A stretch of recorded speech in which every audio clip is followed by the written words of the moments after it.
शहर के किनारे एक पुरानी और आलीशान हवेली थी, जिसे लोग भूतिया हवेली कहते थे।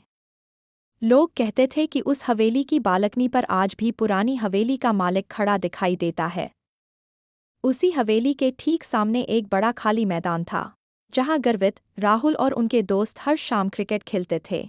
एक शाम मैच बड़े रोमांचक मोड़ पर था। राहुल बल्लेबाजी कर रहा था और उसे जीत के लिए एक छक्के की जरूरत थी। जैसे ही गेंदबाज ने गेंद फेंकी, राहुल ने पूरी ताकत से बल्ला घुमाया। गेंद हवा में लहराती हुई सीधे उस डरावनी हवेली की टूटी हुई खिड़की के अंदर जा गिरी। मैदान पर सन्नाटा छा गया। वह गेंद गर्वित की पसंदीदा लेदर बॉल थी। डरते डरते गर्वित और राहुल हवेली के गेट के पास पहुंचे। गेट अपने आप एक डरावनी आवाज के साथ खुल गया, चर्रर। जैसे ही वे अंदर गए, उन्हें महसूस हुआ कि तापमान अचानक गिर गया है। हवेली के अंदर धूल और मकड़ी के जाले थे। तभी उन्हें सीढ़ियों के पास अपनी गेंद चमकती हुई दिखाई दी। जैसे ही गर्वित गेंद उठाने के लिए झुका, ऊपर की बालकनी से किसी के जोर जोर से हंसने की आवाज आई। क्या तुम मेरे साथ मैच खेलोगे? एक भारी और गूंजती हुई आवाज आई। बच्चों ने ऊपर देखा तो उनके होश उड़ गए। वहां एक धुंधली सी परछाई खड़ी थी, जिसके हाथ में एक पुराना, आधा टूटा हुआ लकड़ी का बल्ला था।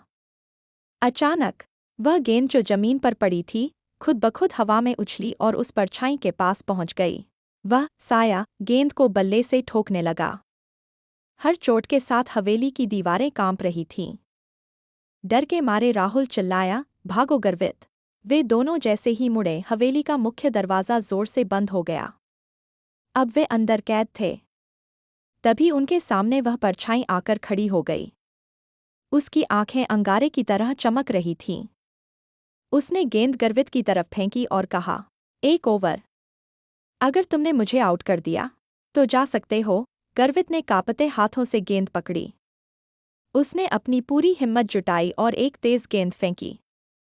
जैसे ही उस साये ने बल्ला घुमाया, गेंद बल्ले का किनारा लेकर पीछे रखे एक पुराने फूलदान से टकरा गई। फूलदान टूटते ही एक सफ़ेद रोशनी हुई और वह परछाई गायब हो गई। दरवाज़ा अपने आप खुल गया। गर्वित और राहुल अपनी जान बचाकर बाहर भागे और तब तक नहीं रुके जब तक अपने घर नहीं पहुंच गए। आज भी जब कोई बच्चा उस हवेली के पास क्रिकेट खेलता है, तो उसे बालकनी पर एक पुरानी गेंद रखी हुई दिखाई देती है। लेकिन अब कोई भी उस हवेली की तरफ शॉट मारने की हिम्मत नहीं करता। उस रात गर्वित को ठीक से नींद नहीं आई। उसे बार बार वही पुरानी लेदर बॉल टप्पा खाने की आवाज़ सुनाई दे रही थी, ठक ठक ठक। अगली सुबह जब गर्वित अपने स्कूल बैग की चैन खोलने लगा, तो उसके होश उड़ गए। बैग के अंदर वही पुरानी, घिसी हुई लेदर बॉल रखी थी, जिसे वह हवेली में छोड़ आया था। उस गेंद पर कोयले से लिखा था, दूसरा राउंड। गर्वित भागकर मैदान पहुंचा जहां राहुल उसका इंतजार कर रहा था। राहुल, देखो यह गेंद, गर्वित ने हांफते हुए कहा। राहुल का चेहरा सफ़ेद पड़ गया। गर्वित, यह मुमकिन नहीं है।